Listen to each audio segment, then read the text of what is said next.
जय हिंद दोस्तों। बहुत बहुत स्वागत है आपका फिर से एक नए एजुकेशनल वीडियो में। दोस्तों, आप अगर नए हैं मेरे चैनल पे तो कंप्यूटर से रिलेटेड वीडियो सीखने के लिए आप मेरे चैनल को ज़रूर सब्सक्राइब करें। दोस्तों, आज हम इस वीडियो में बात करने वाले हैं टैली ERP9 में TDS की एंट्री कैसे करते हैं, टैक्स डिडक्टेड एट सोर्स। यानी कहीं पे भी अगर आप कोई पेमेंट करते हैं, फॉर एग्ज़ाम्पल अगर आप एक बड़ी कंपनी चला रहे हैं और वह जगह जो है रेंट पे ले रखा है तो उसे रेंट पे करनी है, तो उसमें हम TDS को डिडक्ट करके रेंट को कैसे पे करेंगे? बाई बैंक के थ्रू, कैश नहीं, बाई बैंक के थ्रू। तो आइए हम स्टेप बाय स्टेप करके एक एक करके टॉपिक को समझते हैं। सबसे पहले हम क्रिएट में जा कर के एक कंपनी बनाते हैं। दोस्तों, बिल्कुल फ्रेश तरीका से मैं बता रहा हूँ, 110% आपको समझ में आने वाला है। स्टेट बिहार, और इसे हम एक्सेप्ट कर लेते हैं। एक कंपनी मेरे पास ADB के नाम से बन गई।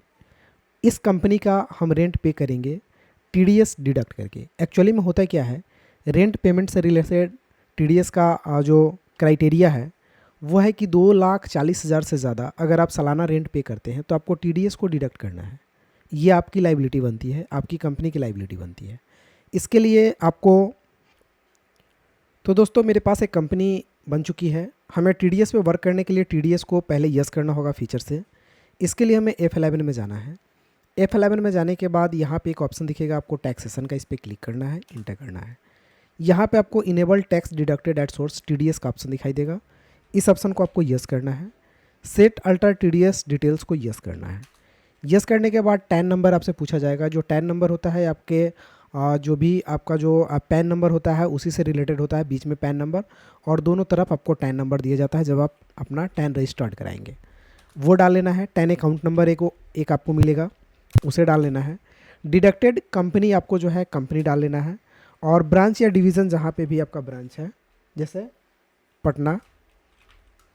इंटर करने के बाद यहाँ पे एक इन्फॉर्मेशन दिया हुआ है कि अगर आपके पास अगर पेन अवेलेबल नहीं है तो TDS 20% आपसे काटे जाएंगे। अगर आपके पास पेन अवेलेबल है तो रेंट में क्या होता है कि 194L के तहत आपको 2% TDS काटना है। ठीक है। अगर आप रेंट पे कोई जो भी आप लैंड भी ले चुके हैं, उस पर कोई बिल्डिंग बना हुआ है, सारे चीज़ें हैं, तो आपको 10% TDS काटने पड़ेंगे। अगर नॉर्मली है तो आप वहाँ पे 2% काट सकते हैं। तो यहाँ से TDS अगर आपके पास पेन अवेलेबल नहीं है तो 20% काटे जाएंगे। इसलिए जहाँ पे भी आप रेंट पे कर रहे हैं उनसे पेन नंबर लेना आपको ज़रूरी है, यानी पेन नंबर उनका ज़रूरी है। उसके बाद हम इसे इंटर करके एक्सेप्ट कर लेते हैं। अब हम एक खाता खोलते हैं SBI बैंक में, जिसमें हम 2 लाख पैसा डाल करके और हम वहाँ पे अकाउंट ओपन करेंगे। तो पहले हम लेज़र बनाएंगे। अकाउंट्स इन्फो में जाएंगे, लेज़र में जाएंगे और क्रिएट में जाएंगे। SBI बैंक में हम एक खाता खोल रहे हैं तो SBI बैंक के नाम से हम एक लेज़र बनाएंगे। बैंक का लेज़र अंडर बैंक अकाउंट में ही जाएगा। इंटर करने के बाद बैंक का जो अकाउंट नंबर आपका होगा वो यहाँ डाल लेंगे। IFSC कोड जो आपको मिला है वो आप यहाँ डालेंगे। इंटर करने के बाद हम इसे एक्सेप्ट कर लेते हैं। ब्रांच कोड डिटेल्स वगैरह है तो ये आप डाल लीजिएगा। अब हम एस्केप से बैक जाते हैं। इससे पहले हम एक कैपिटल का लेज़र बना लेते हैं, बिकॉज हमें जो है कि एक बिजनेस स्टार्ट करना है, तो हम एक कैपिटल का लेज़र बना लेते हैं। कैपिटल का लेज़र अंडर कैपिटल अकाउंट में जाता है, तो हम इसे कैपिटल अकाउंट में डाल करके और इसे भी हम एक्सेप्ट कर लेते हैं। कैपिटल में TDS की कोई ज़रूरत नहीं होती है, इसलिए TDS नो रहेगा। अब हम बैक चलते हैं। बाद बाकी जो भी लेज़र का काम है हम Alt C से कर लेंगे। यहाँ से अकाउंटिंग वाउचर में जाते हैं, इंटर प्रेस करते हैं, और 2 लाख से मुझे एक बिज़नेस स्टार्ट करना है SBI बैंक में पैसा डाल करके। तो इसके लिए हमें रिसिप्ट में जाना है। रिसिप्ट में जाने के बाद यहाँ पे अकाउंट शो कर रहा है और पार्टिकुलर, तो हमें डबल एंट्री सिस्टम पे काम करना है। हालांकि हम सिंगल एंट्री सिस्टम पे भी काम कर सकते हैं। तो सिंगल एंट्री सिस्टम में आपको बैंक्स में खाता खोलना है तो आप SBI बैंक यहाँ पे डालिए और यहाँ पे कैपिटल का लेज़र डालिए। तो आप कैपिटल का लेज़र डालिए, कितना पैसा है तो 2 लाख, इंटर कर लेंगे और इसे हम एक्सेप्ट कर लेंगे। तो ये 2 लाख पूंजी लगा करके हमने एक बैलेंस मतलब यहाँ पे बिजनेस को ऑन कर लिया है। अगर हम एस्केप जा करके और बैलेंस शीट को चेक करेंगे तो यहाँ पे Alt F1 प्रेस करते हैं डिटेल्स के लिए, तो यहाँ पे आपको कैश इन हैंड में 2 लाख रुपया ऑलरेडी या बैंक अकाउंट में 2 लाख रुपया ऑलरेडी शो करेगा। कैश इन हैंड खाली रहेगा क्योंकि मेरे पास कैश पैसा नहीं है, जो भी है बैंक में है और सारे ट्रांजेक्शन्स मेरे बैंक से होंगे। अब हम बैक जाते हैं। चलिए, अब मुझे रेंट पे करना है। मान लिया जाए मुझे रेंट पे करना है, तो हम रेंट पे करने के लिए अकाउंटिंग वाउचर में जाएंगे। पेमेंट के लिए F5 प्रेस करेंगे, पेमेंट खुलेगा। पेमेंट में हम पैसा SBI बैंक से पे करेंगे क्योंकि मेरे पास पैसा बैंक में ही है। अब यहाँ पे रेंट का एक लेज़र चाहिए, तो Alt C करके हम रेंट का एक लेज़र बनाए रहे, इंटर करेंगे। अब ये रेंट मेरे लिए एक्सपेंसेस है, खर्चा है, तो इसे हम डालेंगे इनडायरेक्ट एक्सपेंसेस में। यहाँ से हम TDS अप्लीकेबल को अप्लीकेबल कर लेंगे, यानी TDS डिटेल्स को। नेचर ऑफ पेमेंट पूछेगा कि किस टाइप से पेमेंट करना चाहते हैं, तो न्यू कैटेगरी पे क्लिक करके हम यहाँ पे डालेंगे TDS ऑन रेंट। रेंट पे हम पेड कर रहे हैं TDS ऑन रेंट। अब आपसे सेक्शन पूछा जाएगा, तो सेक्शन 194 L होता है TDS के लिए। अगर हम गूगल कर लेते हैं तो यहाँ से भी मुझे पता चल जाएगा।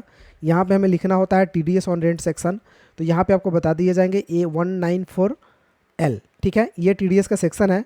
और TDS का रेट, अगर सेक्शन रेट पूछा जाता है तो इसे हम इंटर करते हैं, तो यहाँ पे TDS का सेक्शन रेट 2%, ठीक है। अगर नॉर्मल है तो उसमें बिल्डिंग वगैरह, फर्नीचर वगैरह सारे चीज़ लगे हुए हैं। फिनिश्ड है तो 10%, तो हम 2% पे भी काम कर रहे हैं, राइट। तो यहाँ पे हम डाल लेते हैं, इसको मिनिमाइज करते हैं। चलिए 194L, और पेमेंट कोड जो होता है 100, यानी 1 को हटा दीजिएगा तो 94L इंटर करेंगे। परसेंटेज 2%, और यहाँ पे लिमिट हम छोड़ देते हैं और इसे हम एक्सेप्ट करते हैं, इंटर कर लेते हैं। अमाउंट अगर मान लिया जाए, इसमें होता क्या है कि 2,40,000, अगर आप ईयरली पेमेंट रेंट 2,40,000 से ज़्यादा कर रहे हैं तो आपको TDS डिडक्ट करना ही करना है। तो हम अगर मान लिया जाए मेरा रेंट जो है 50,000 है पर मंथ, तो हम यहाँ पे 50,000 डाल लेते हैं। इंटर करने के बाद ऑल्ट सी करके एक TDS का लेज़र बनेगा, तो हम यहाँ पे TDS का लेज़र बनाएंगे, इंटर करेंगे। अंडर ये जाता है, कोई भी टैक्सेशन का लेज़र होता है ड्यूटीज एंड टैक्सेस में, तो इसे ड्यूटीज एंड टैक्सेस में डालेंगे। यहाँ पे हम TDS को सेलेक्ट कर लेंगे। नेचर पेमेंट में TDS ऑन रेंट बना हुआ है, हम यहाँ पे सेलेक्ट कर लेंगे। उसके बाद इसे हम कर लेंगे accept. Bank, SBI, PAN number जो होगा वो पैन नंबर हम डाल लेंगे, और यहाँ पे डिडक्टेड टाइप पूछेगा तो कंपनी रेसिडेंटल डाल लेते हैं, और इसे हम इंटर करेंगे। तो यहाँ पे आपका 2% 50,000 का 1,000 रुपया TDS कट गया है। इसे हम इंटर करके फाइनली एक्सेप्ट कर लेते हैं। तो ये TDS की एंट्री तो हो चुकी है, लेकिन अगर हम देखना चाहें तो कहाँ देखेंगे, बैक जाएंगे। बैक जाने के बाद आप यहाँ पे बैलेंस शीट में भी जाकर इंटर करते हैं, Alt F1 प्रेस करते हैं, तो यहाँ पे आपको लाइबिलिटीज़ में टैक्स का पैसा 1,000 रुपया आपको यहाँ पे लाइबिलिटीज़ में शो करेगा। हम इंटर करेंगे तो ये पैसा TDS का दिखाएगा, फिर इंटर करेंगे तो ये अप्रैल मंथ का पैसा दिखाएगा, फिर इंटर करेंगे तो ये रेंट का पैसा दिखाएगा, फिर इंटर करेंगे तो ये डिटेल्स दिखा देगा। तो ये होता, आप यहाँ से भी चेक कर सकते हैं। अदरवाइज आपके पास एक और ऑप्शन है, इसके लिए डिस्प्ले में जाना है, इंटर करना है, यहाँ से स्टैट्यूटरी रिपोर्ट में जाना है। रिपोर्ट में जाने के बाद TDS रिपोर्ट को सेलेक्ट करना है, और आउटस्टैंडिंग, यहाँ TDS आउटस्टैंडिंग ऑप्शन को सेलेक्ट करना है। सेलेक्ट करने के बाद यहाँ पे भी TDS ऑन रेंट के लिए बता देगा 1,000 रुपया। टोटल पेंडिंग, यहाँ पे पेंडिंग ऑप्शन दिखा रहा है, टोटल पेंडिंग आइटम, तो 1,000 रुपया भी पेंडिंग में दिखा रहा है आपको। इंटर कीजिएगा तो यहाँ पे पेंडिंग अमाउंट दिखा देगा 1,000 रुपया। तो ये चीज़ आपको यहाँ पे दिखाई दे रहा है। तो आप 1 महीना का TDS, जो भी आप कहीं पे भी पेमेंट कर रहे हैं या कोई भी चीज़ कर रहे हैं, उसमें आप 1 महीना का TDS को वसूल करके और एक बार आप पेमेंट कर सकते हैं, एक बार आप चालान काट सकते हैं। तो हम बैक जाते हैं, मान लिया जाए मुझे एक ही पेमेंट है TDS से रिलेटेड, तो हम इसकी एंट्री अब कैसे करेंगे, TDS को गवर्नमेंट को पे कैसे करेंगे। इसके लिए करना क्या है, आपको अकाउंटिंग वाउचर में जाना है, इंटर प्रेस करना है, पेमेंट सेक्शन पे ही क्लिक करना है, पेमेंट खुलेगा। पेमेंट करने के बाद आपको यहाँ पे स्टेटरी पेमेंट का एक ऑप्शन दिखाई देगा, ऑल्ट ए शॉर्टकट की होता है, इस पर हम क्लिक करेंगे तो यहाँ पे बाय डिफॉल्ट स्टेटरी पेमेंट का एक ऑप्शन आएगा जिसमें TDS ऑटोमेटिक ले लेगा। तो यहाँ से TDS आपको दिखाई देगा, आप यहाँ से सेलेक्ट करेंगे। डेट आपको यहाँ पे डालना है 1/4, क्योंकि ये जो है हम चौथा महीना में वर्क किए हैं, से लेकर के 1/5 तक, 1 महीना तक वर्क करता है। तो 1 महीना का हम पे करना चाहते हैं, कोई 3 महीना में पे करता है, कोई 6 महीना में पे करता है, यानी 6 महीने में। तो हम 1 महीना का ही पे करना है, तो 1/4 से 23 से लेकर के 1/5/23 तक। अब टिल डेट यहाँ पे 1/4/2023 दिखा रहा है, राइट। सेक्शन 194L जो मैंने डाला है वो सेक्शन आपको दिखा रहा है। Nature of payment TDS on rent है, तो TDS रेंट को सेलेक्ट करेंगे। यहाँ से डिडक्टेड स्टेटस पूछेगा, तो कंपनी के लिए कंपनी सेलेक्ट करेंगे, और यहाँ पे रेसिडेंटल स्टेटस है तो रेसिडेंट सेलेक्ट करेंगे। उसके बाद पैसा कैसे पे करेगा, कैश या बैंक, तो मेरे पास तो कैश पैसा नहीं है, जो भी पैसा है बैंक में है तो हम बैंक पे करेंगे। और इसे हम जैसे इंटर करेंगे तो ऑटोमेटिक यहाँ पे सारे सजेस्ट होकर के आ जाएंगे।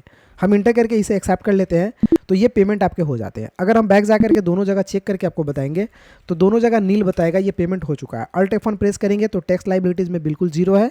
हम एस्केप से बैक जाएंगे और यहाँ पर डिस्प्ले में भी जाकर के इंटर करेंगे, स्टेटरी रिपोर्ट में जाएंगे और TDS रिपोर्ट में जाकर के आउटस्टैंडिंग को अगर हम सर्च करते हैं तो ये भी पेंडिंग बिल 0 हो जाता है, मतलब खत्म हो जाता है, क्योंकि मैंने पैसा पे कर लिया है। अब बात आती है चालान देखने की, यानी चालान भरने की। तो चालान हम लोग कैसे देखेंगे, इसके लिए आपको डिस्प्ले में जाना है, इंटर करना है। इंटर करने के बाद डेबुक में जाना है, इंटर करना है जो आपने TDS को पे किया है, उस ट्रांजैक्शन को सेलेक्ट करके इंटर करना है। पेमेंट प्रिंट के लिए Alt P बटन को प्रेस करना है। यहाँ पे प्रिंट का ऑप्शन दिखाई देगा, यहाँ से यस बटन को क्लिक करेंगे। यहाँ पे डेट डालेंगे 1/4 डेट डाल लेते हैं। इंटर करेंगे तो ये प्रिंट होने के लिए ऑप्शन आ जाएगा। यहाँ पे एक नाम डालते हैं हम TDS और इसको हम डेस्कटॉप पे सेव कर देते हैं। तो ये डाटा मेरा TDS के नाम से इसका चालान डेस्कटॉप पे सेव हो चुका है। हम यहाँ पे इंटर करेंगे तो TDS टैक्सेशन चालान यहाँ पे आपको दिखाई देगा। जो आपने वैल्यू पे किया है 1000 रुपया, वो ये अमाउंट यहाँ पे आपको दिखाई देगा यहाँ पे। तो ये आपका चालान है जो आपके कंपनी के नाम से बना हुआ है चालान। सब कुछ यहाँ पे आपके कंपनी वगैरह का नाम, ABD, फुल नेम, डिटेल्स तो मैंने नहीं डाला इसलिए डिटेल्स नहीं शो कर रहा है। बाद बाकी सारी चीज़ यहाँ पे आपको शो करेंगे, ठीक है। तो ये आपका TDS चालान हो जाते हैं। तो दोस्तों इस तरह से हम TDS की एंट्री करते हैं। अगर वीडियो आपको अच्छा लगे तो एक लाइक कर दीजिए, और मेरे चैनल पे नए हैं तो इसी तरह के वीडियो के लिए आप चैनल को जरूर सब्सक्राइब कर लें। फिर मिलते हैं किसी अगले वीडियो में, तब तक के लिए जय हिंद, आपका दिन शुभ हो।